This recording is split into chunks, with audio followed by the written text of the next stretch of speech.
Hello, Breakfast Club, Sister Danger here.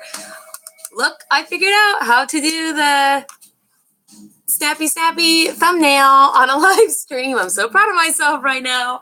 So I am sorry that I missed last week. I quite literally forgot that it was Tuesday, and you are here with me once again in what is now probably my somewhat infamous messy art room. But I have an enormous amount of orders to complete before I leave again this weekend for another show. And so not last weekend, but the weekend before, I had a 2-week show. And on the second week of that 2-week show, I was moving a cooler into the back of my encampment, and I did not bend my knees when I set it down, and I threw my back out really, really, really bad. So bad that on Sunday, because this happened Saturday morning, and I was already corseted up and ready to go to work for the day, so that is what I did. And by the time Sunday rolled around, I more or less was not able to walk. So that was pretty bad. I spent all of Monday and Tuesday with some friends who lived about 40 minutes away at their house, laid up doing not much that involved moving. Now, the bright side of this is that I got some good writing done for my Sister Danger Patreon channel. So if that is a thing that you want to check out, well, there's new stuff there. So that's awesome. And then on Wednesday, I went and had a very long and therapeutic massage, which got me kind of mostly walking again. By the time this last weekend rolled around, I was more or less better. My back is still pretty tender. I can kind of feel it wanting to tweak out a little bit on the left side. But it was good enough for me to be able to go and film on Sunday like I was supposed to, playing the part of a rogue thief in a web series called The Perfect Game, which is a D&D themed web series, gamers and all the things that go awry when gaming or something to that effect. So that was pretty cool. I did manage to get out and do that. Suffice it to say, it has literally been go for the last 3 weeks. And yesterday was my first real day back home and able to start catching up on all my orders and everything that came in over that time. So I have this enormous pile of orders, and that is what brings us around to why I missed last Tuesday and why I'm live streaming right now with you guys. Because I just literally don't have the time to make and edit a video. And I hope that you guys will forgive me for that. I mean, if you don't, well, I guess then, I guess that's just too bad. But, because it's not really going to change anything. So, probably be nice, though, if you did, right? So, I know that Goth at Funk commented on the same thing I'm about to comment on. And I really wanted to make an actual video on this because I commented to that effect on the thread. A couple videos ago, there was a commenter who made something to the effect of the benefits of eugenics. So I responded to that, and then they responded to me wanting to know why I bothered to respond. I think they didn't know that I actually have 2 YouTube accounts, and I was responding from my other YouTube account because that was the one that happened to be logged in at the time. So, anywho, I think that Goth at Funk actually commented on the eugenics topic. I didn't really get a chance to watch that. Most of my week actually was spent being surrounded by an enormous amount of activity and people since I was in someone else's house and they have, family and kids and all kinds of things going on there. So it was sort of hard to get time to do that. I did get a little bit of time, though, to I guess to sort of double down on research that I've long since done in the past. So, and when I say research, I don't mean specifically on eugenics. So, order, done. There seems to be this really interesting, well, I guess I won't call it really interesting. It's just kind of a notable trend that goes along with the idea of eugenics. And that trend is that there seems to be this idea that if we were to apply eugenics, we could breed out the stupid people, and then the world would be shiny and golden, right? So there's a lot of flaws with this idea, right? And I sort of find it funny anytime somebody brings this up. I mean, I don't want to rank on you a little bit, oh, my glorious commenter here, but I am gonna chuckle. I'm gonna have a little bit of chuckle at your expense, because it seems like nobody ever actually considers themselves in the group that would be eugenified if the eugenics was applied, right? We could just get rid of all the stupid people out there, not thinking that maybe they might be included in that, right? Because when we think about what genius status is, right, we're talking the top 2% of the global population, right? That is a very slim number of people. So that, I mean, unless you consider yourself in that top 2%, and that would be amazing. I mean, like, by all means. But, most people aren't, I suppose. And so that means that you're going to be part of the people that get, bred out, right? And I don't know about you, but that's not really on the top of my priority list, right? I'd like to breed myself out of existence or whatever. So I had responded in my comment, my original, I responded twice. So response number 1, I actually brought this up, which was from behind the veil of ignorance, right? So if you don't know what the veil of ignorance is, then basically this is where if you didn't know what your position in society was going to be, right? And this is John Rawls, so you can just Google that if you want. Wikipedia, I don't know, whatever. It's from his theory of justice. So anyway, if you don't know what your position in society is going to be, right, then you must ask the question of, would I be okay with the worst possible scenario, or with whatever punishment or action, whatever action that I am suggesting, would I be okay with that happening to me, right? That's always the question that we must ask, right?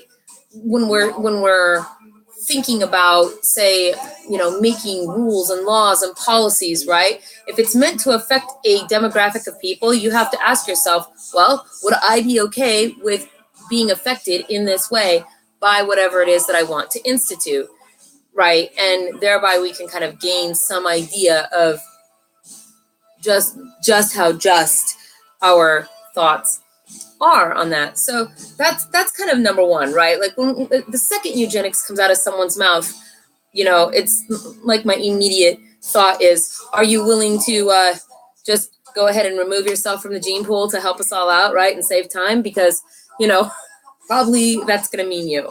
So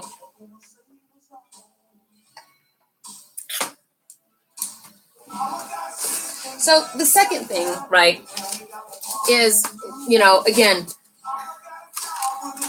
I don't understand why there's this, why don't, like, we never talk about eugenics, right, from the aspect of let's only keep people that have artistic talent.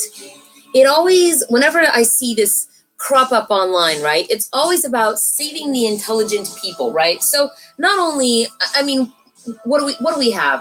Roughly 7 billion people on the planet. I think I'm underestimating that a little bit, right? But just 2% of 7 billion, right?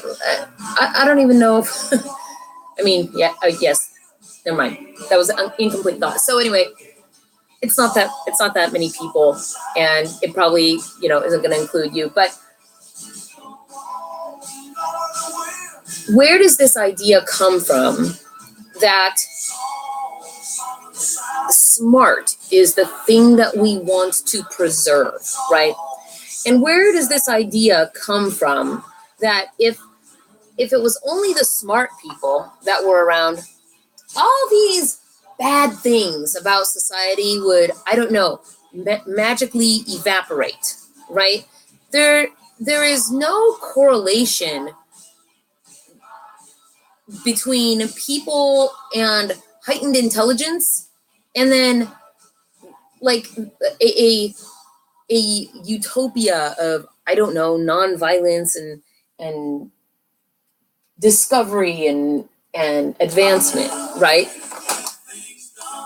So I wonder why it is that people seem to have the idea that if only the smart people were left, that everything would just be hunky-dory. So we know for a fact, right, that there are a great number of people.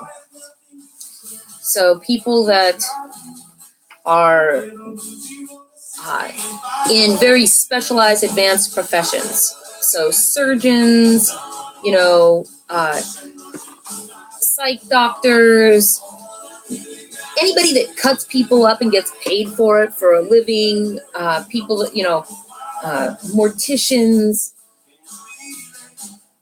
people like police detectives, right? Homicide detectives constantly dealing with looking at, really horrible, terrible situations. People that are in these very extreme professions tend to weigh heavier on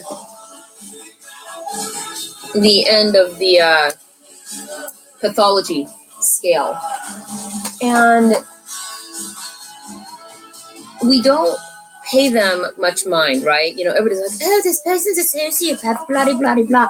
This person's a psychopath, blah, blah, blah. You're probably surrounded by those people and don't even know it because they're not doing things. They may have a pathology, but they're not doing things with their pathology that are out of line with whatever the societal rules and strictures are, right? A doctor isn't murdering people, right? He's helping people. So nobody notices that they've got this pathology. But then if you test them, you come to find out that, hey, it kind of takes a certain sort of mindset to, want to slice people's faces open, stick things in them, and then sew them back up. Just, pull their skin down and look at them. It takes takes a mindset to be able to do that, right?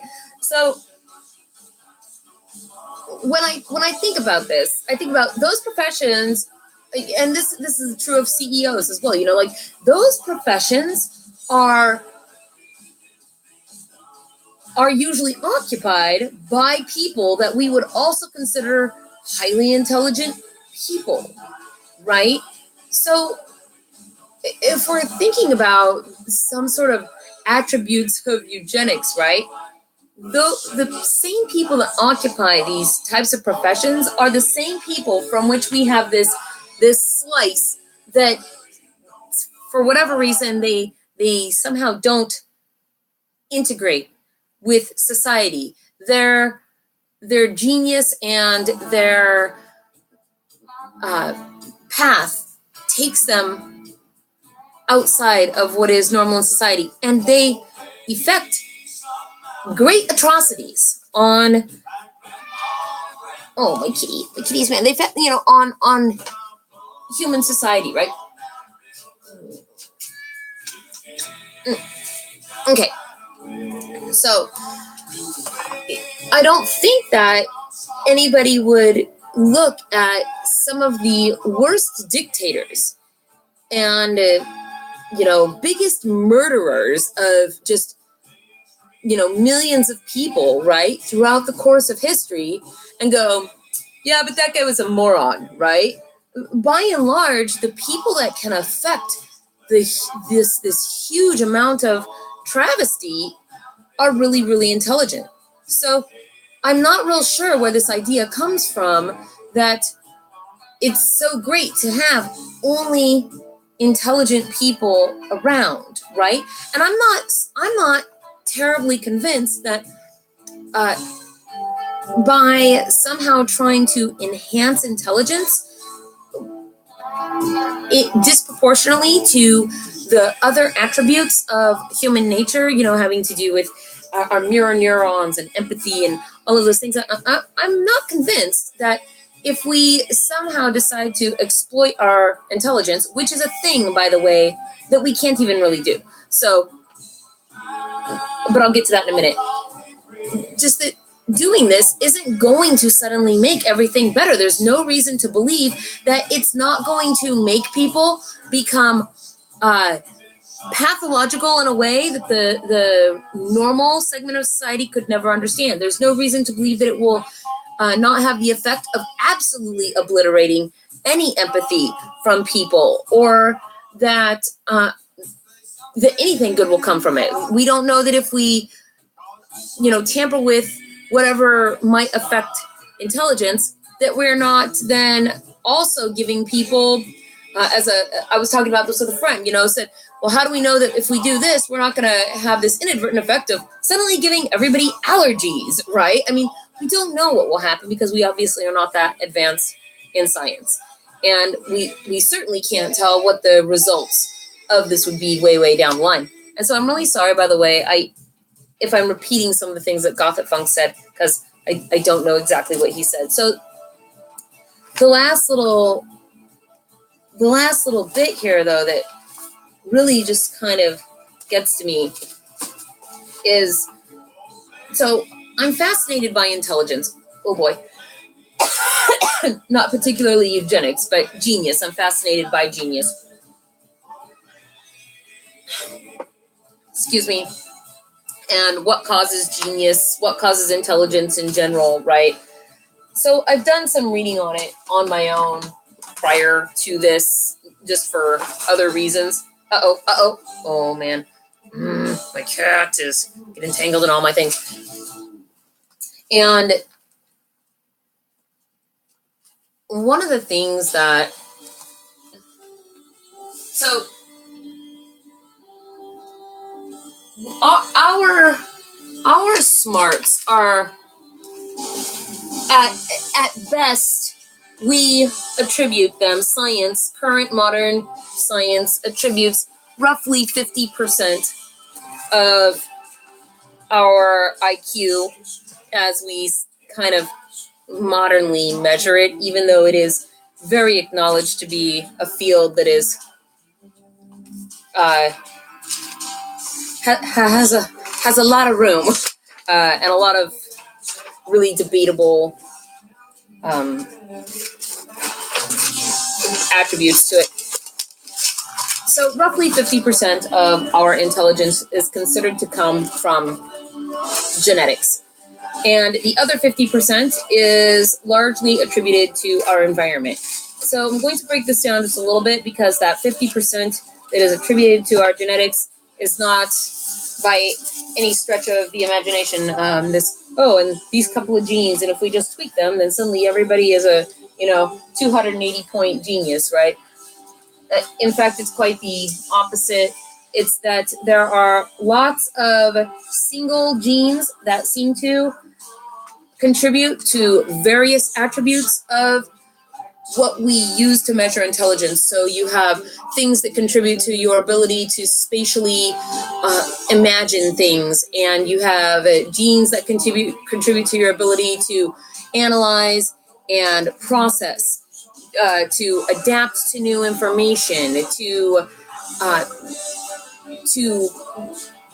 logically and critically go through a series of information or ideas, right? So all of these are different ways that we measure intelligence. They all add together to create a person's overall IQ, right? Their intelligent quotient. So when we say that, half of your intelligence is in genes, yes, but it's like this one here and this one here and this one here and this one here that all together add up to be roughly 50% that we attribute, right? So when we say you've won the genetic lottery for IQ, we mean you have all of these, right? And it's really hard to measure that to begin with. So the other half is usually attributed to environment. And that, for those who don't know, and I'm sorry if I'm just sort of telling people who do know things they know, but that other 50% basically has to do with your parents, where you grow up, right? Like your household, your neighborhood, the type of food that you have available to you, how healthy you are, right? A lot of different environmental factors go into this. Some of the biggest ones being your actual childhood and living environment, and how people with you interact with you and help you learn, right? So that being said, right, because we don't even really have we don't even really know which genes specifically affect which things and how they add up to these things. And even if they did, we're only talking about, a possible 50% of a person's makeup. And the rest of it is dependent on all of these external factors that are sort of beyond a person's control. There's a really interesting book out there called Genius Revisited, I think is what it's called. And the book follows the lives in a study of a bunch of genius kids to essentially see what the results of having a really high IQ are on their lives. Like, did they do better? Did they, do they invent great things or whatever? And in short, the answer is no. They more or less kind of grow up over it's like a 30-year study or something, but they more or less grow up and, largely become average people, right? They maybe have some better position in society, maybe make a little more money, but we're not talking, every one of them is an Elon Musk, even though every one of them might have had IQs like Elon Musk's, right? So whatever his is, I actually don't know what his IQ is. I just kind of assume that it's big because, well, Elon, right? So I guess the long and the short of it is, I should probably look at this actually really fast. Right-handed. It's for a wand holster. One eye. These bad boys. Magic wand goes right there. Harry Potter style. So I guess that I just don't really see what the advantages are at all, because I'm unconvinced that anything that is usually trotted out as being a supposed advantage to eugenics is actually an advantage. There's no evidence to support that, right? So I don't know. Other than people seem to think that brains equals somehow a better society with less crime and more morals, etc., etc. And I'm not really convinced that that's what uber smart people would actually do, right? If that's all that society was. I would almost wager that if it was that, you might find yourself in a society, the morality of which is literally beyond your ability to comprehend. Because what a group of super geniuses considers valuable, probably not the same as what the village of rednecks considers valuable, right? So, I don't know. Anywho, I'm going to let you guys go because my thoughts are obviously not wholly formed, if more informed than, on other topics. I mean, I have taken time to, I'm going to fall out of my chair, look into these things before in the past, and I did want to elaborate on it. So I hope that, please leave your comments in the section below. And I look forward to, I'm sorry if I've beaten a dead horse on this, but I look forward to anything anybody might have to say. So goodbye, everybody. And I might see you next Tuesday. I'm pretty sure I'm going to be out of town still, though, for my next show. So I'm angling it probably not next Tuesday, but maybe. Goodbye. Nathan Brendan Masters is up tomorrow. Have a good night, everybody.